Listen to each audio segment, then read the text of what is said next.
लाड़काणो इरफान अली खखराणी जी report मुताबिक़ लाड़काणे में खानगी medical centre में डॉक्टरानी शाइस्ता हुफ़ाज़ अबड़ो जी मुबैना तौर ग़लत ऑपरेशन सबब नारी जी तबियत ख़राब थी वई।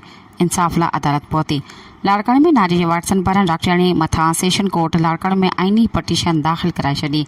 इन हवाले सां मरीज़ हिना चांडियो जे चाचे ॿुधायो त लाड़काणे जी खानगी मेडिकल सेंटर जी डॉक्टरानी शाइस्ता हुफ़ाज़ अबड़ो पंहिंजे भाइटे जे पेट में ॿार हुजण जो चई एमरजेंसी में ऑपरेशन जो चयो ऐं ऑपरेशन कराइण बाद औरत जे पेट में को ॿार न निकितो। उनजी हालत ख़राब थी वई ऐं असां उनखे एमरजेंसी में कराची अस्पताल खणी वियासीं, जिते डॉक्टरनि ॿुधायो त डॉक्टराणी जो ग़लति ऑपरेशन कयो वियो आहे। हुनखे पेट में सिस्ट जो ॻोड़ो हुयो, ॿार न हुजण ऐं ग़लति ऑपरेशन सबबि औरत जा गुर्दा कमु करणु छॾे विया आहिनि।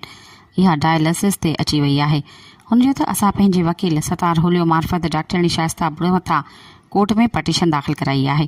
वकील सतार हुलियो सहाफ़ियुनि सां ॻाल्हाईंदे चयो त लाड़काणे जे अंदरि शेख ज़ैद हॉस्पिटल में ऐं उहा जेको आहे त लाड़काणा मेडिकल सेंटर ते काई प्राइवेट मुंहिंजी नंढड़ी आहे भाइटी आहे मुंहिंजी, जंहिंजो डॉक्टर शाइस्ता हिफ़ाज़ अबड़ो ऑपरेशन कयो हुयो, जेको ग़लति ऑपरेशन करण जे करे मुंहिंजी नंढड़ी हिन वक़्तु जेका कश्मकश जी ज़िंदगी जी रही आहे ऐं उहा व्हील चेयर ते